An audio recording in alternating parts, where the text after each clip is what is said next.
सतगुरु जोगी पीर धाम से जानेंगे कि बाबा जी जब गुरु को अंतर्यामी और ब्रह्म ज्ञानी क्यों कहा जाता है।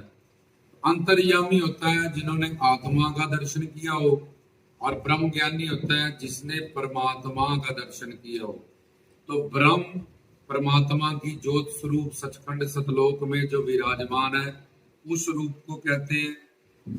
और आत्मज्ञानी या अंतर्यामी जिसने आत्मा का दर्शन दीदार किया होता है, अब उसके पास करने से तुम्हारे अंतर में क्या सोच चल रही है ये उसके पास कैच होना शुरू हो जाती है। जहाँ तुमने जो तुम्हारा पास्ट है वो सारा उनको पता चल जाता है, पर प्लस जो तुम्हारा फ्यूचर है अंतर्यामी तुम्हारा पास्ट और तुम्हारे अंदर चलने वाली सोच इसको कैच कर लेते हैं। लेकिन जो ब्रह्म ज्ञानी है वो भविष्य में तुम्हारी प्रारब्ध तुम्हें क्या फल देगी उसको भी जान लेते हैं, और उनकी आज्ञा का पालन करने से उनके हुक्म से रहने से वो उसको बदल भी सकते हैं। तो ये अंतर्यामी से ब्रह्म ज्ञानी की पावर ज्यादा होती है। बाबा जी और गुरु को अंतर्यामी ब्रह्म ज्ञानी क्यों कहा जाता है, इसका अंतर्यामी समझाया। तो जब हम योगीनाथ साधना करते हैं अष्टांग योग की, तो एंड में उनकी समाधि लग जाती है, वो आत्मा के रूप में स्थित होते हैं, वो चक्र साधना करते हैं। जैसे कि मूलाधार में सोई हुई पार्वती कुंडली मार के सोई हुई शक्ति को वहां से जगाते हैं।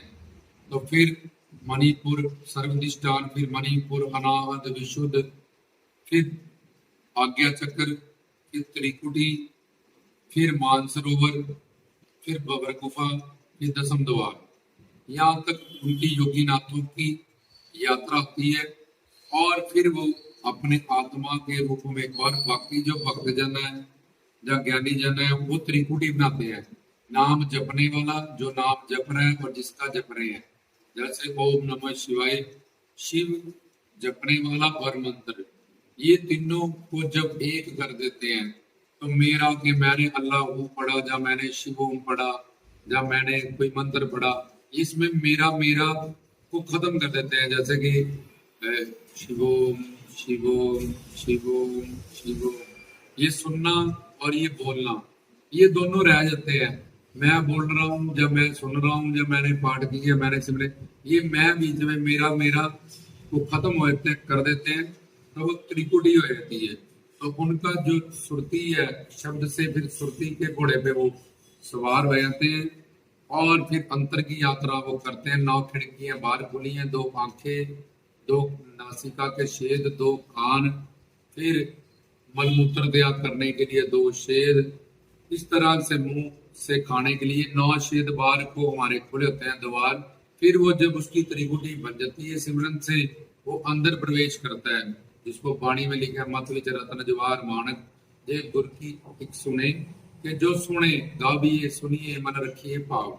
ये भी गुरबाणी में लिखा है कि सुनना और वो सिमरना बोलना, इसमें से मैं जो है कि मैं पाठ कर रहा था, मैं सिमरन में बैठा था, मैं को खत्म करना है, मेरा मेरा खत्म करना है, तो और तेरा तेरा करना है, इसकी त्रिकुटी बना लेते हैं।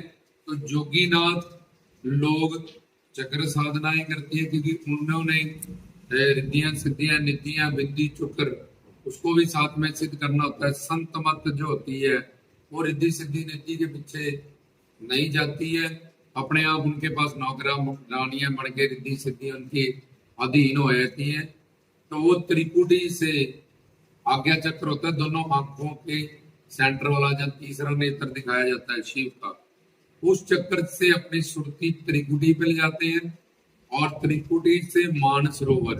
यहाँ तक योगियों का और ज्ञानियों का रास्ता शब्द सुरती का जब उनका चक्र साधना का सेम होता है, लेकिन जोगीनाथ लोग यहाँ से सुरती विद्युत चक्र पे ले जाते हैं, और संत मत में यहाँ से सुरती सीधा बवर गुफा में ले जाते हैं और दसम द्वार को खोलते हैं जाके, ये फर्क हो जाता है वहां पे। तो अब अंतर्यामी वो है जिसने इस सारे रास्ते में सफर में आत्मा का दर्शन किया, और फिर आत्मा के स्वरूप में वो स्थित हो गया। जब तक वो समाधि नहीं देगा उसको माया नहीं लगेगी, काम क्रोध लोभ मोह अहंकार से परे रहेगा और अपनी आत्मा के रूप सच्चिदानंद स्वरूप में स्थित रहेगा। तो ये अंतर्यामी जब आत्मा नाम की यहाँ जाके पावर आती है कि तुम किसी के भी अंदर वो क्या सोच रहे हैं वो तुम्हें कह सकता है, और तुम्हारा उनका क्या पास्ट है, पूरा जन्म जन्मांतर वो भी तुम्हें बताता है। लेकिन तुम इधर ही समाधि लीन होकर स्थित हो जाते हो, और इससे भी आगे जो फिर दसम द्वार खोल के शिव पिता परमात्मा का दर्शन दीदार कर लेते हैं, 24 उनका दर्शन का, उनके नाद का और आनंद पाते हैं। वो नाद क्योंकि जो सिमर रहे होते हैं उनके अंदर प्रकट हो जाता है, तो वो ब्रह्म ज्ञानी हो गए। आत्मा राम अंतर्यामी अवस्था में उन्होंने आत्मा का दर्शन किया था, और फिर साधना चलती रही, आगे भक्ति चलती रही और सुरती ट्रैवल की। तो वो दसम द्वार में प्रवेश करके गुरु से विद्या प्राप्त करके ये दसम द्वार किस तरह से खुलेगा, बब्र गुफा में किस तरह से प्रवेश करना है, या संत मत या योग मत के अनुसार शिव पिता परमात्मा का, अल्लाह खुदा गॉड वाहिगुरु का ब्रह्म के स्वरूप ज्योत के स्वरूप दर्शन दीदार करते हैं, जिससे वो ब्रह्म ज्ञानी हो जाते हैं। अब उनके पास तुम्हारी वही प्रारब्ध जो उन्होंने पहले पीछे देखा था, इसका इतना फास्ट है, इतने जन्म हुए, ये कर्म, अब वो देखेंगे अब आने वाले टाइम में इसको क्या फल मिलेगा। तो वो उस भविष्य में अगर उनके शरणागत है, वो चेला चेली जो उनके हुक्म में है कि इसका कल तो बहुत बड़ा है, ऐसे तो रात को ही वो चले जाएंगे उसको कि तूने कल मेरे साथ रहना है, या मेरे साथ तूने वहां चलना है, जब कल तूने दरबार पे आके खड़े हो, देखेंगे इसका तो बहुत बड़ा एक्सीडेंट होने वाला है, सिर पे चोट लगने वाली, और ये मेरे हुक्म में है और आज्ञा में है। तो पहले ही कि तूने बर्तन मांजने वहां, तो मांजते मांजते बर्तन उसको थोड़ी बहुत रोज चढ़ लग जाएगी, उसके कर्म का भोग हो जाएगा, और उस बड़े हादसों से वो उसको बचा लेंगे। जब अब इसकी प्रारब्ध उल्ट होगी, ये शंका में फंस जाएगी, जहाँ तर्क करेगी, जब मुझसे दूर हो सकता है, जब भड़क सकता है, जब डामाडोल हो सकता है, तो वो हमें विध बना लेते हैं, कोई ना कोई हमें आके संभाल लेते हैं, कोई ना कोई वो तरीका हमारे लिए निकालते हैं। अगर हम उनकी आज्ञा में हैं और उनके हुक्म में हैं, उनके प्रति हमारी निष्ठा विश्वास ये सब कुछ सच्चा है। अगर यही नहीं है, वो हमें, उनको तो पता होगा सामने कि के सामने ऐसा होने वाला है, जब ऐसा वक्त, तो वो हमें बताएंगे। अब हमारा जब उनकी आज्ञा में ही नहीं, हुक्म में ही नहीं, हमारा विश्वास निष्ठा ही पक्की नहीं है, तो हम उनकी बात को इग्नोर कर देंगे, फिर हमें वही दंड मिलेगा।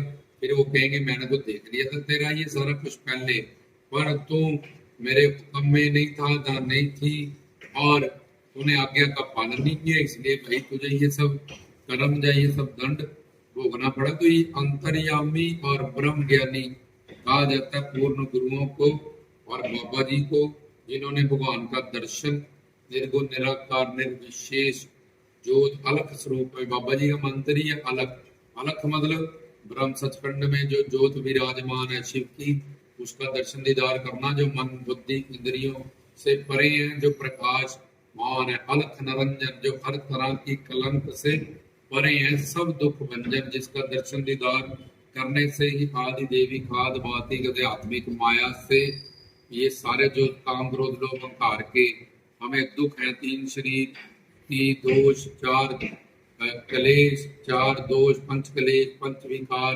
5 कोश, ये माया की जो सारी बीमारी है वो चले जाना। तो ये था।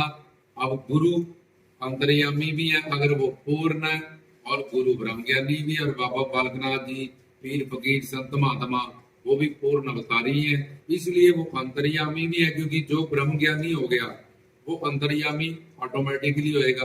और उससे भी आगे होते हैं रसिक संत, जिसमें वाणी में लिखा है जिन्हें प्रेम कियो ते नहीं प्र पायो, जा संत साजन पे सर से, जो सर से पैर तक रस से भरे हमको रसिक संत कहते हैं। वो प्रेम की हमें दान करते हैं, तो वो ब्रह्म ज्ञानी भी है, वो अंतर्यामी भी है, और वो रसिक भी होते हैं। उनकी एक पदवी और ज्यादा बड़ी हो जाती है, तो अंतर्यामी वाला काम भी कर लेते हैं, वो ब्रह्म ज्ञानी का काम भी कर लेते हैं, और उनसे हमें प्रेम रस भी मिल जाता है। वही गुरु की सबसे बड़ी जो पदवी होती है वो रसिक संत श्रोत्रिय ब्रह्मनिष्ठ गुरुओं की होती है, परमहंस की तो इस तरह से गुरु को अंतर्यामी, ब्रह्म ज्ञानी, अंतर्यामी गुरु सिर्फ तुम्हें आत्मा का दर्शन करा सकता है।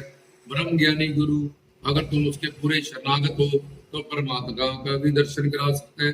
रसिक संत तुम्हें आत्मा का, परमात्मा का प्लस ईश्वरी प्रेम तुम्हें दान कर सकता है। और तुम जैसे घर परिवार संसार में प्रेम करते हो, ऐसे ही तुम जिस भाव से उससे जुड़े हो उस पे भाव का प्रेम ओरिजिनली संसार में और चोला छोड़ने के बाद भी उनसे पा सकते हो। जो आत्मा की मंजिल है प्रेम और सेवा, ये दोनों उनसे तुम्हारी सिद्ध हो जाएगी। खैर ब्रह्म ज्ञानी गुरु भी तुम्हें काल माया से परे कर सकते हैं अगर पूर्ण तुम उनके शरणागत हो। लेकिन जो प्रेम आत्मा का जो नेचर है सेवा और प्रेम, ये रसिक संतों के पास जाके ही आत्मा तृप्त होती है। तो ये 3 बातें बताई अंतर्यामी, ब्रह्म ज्ञानी, पर मैंने रसिक संत भी इसमें बता दिए थोड़े रामदास की तरफ से।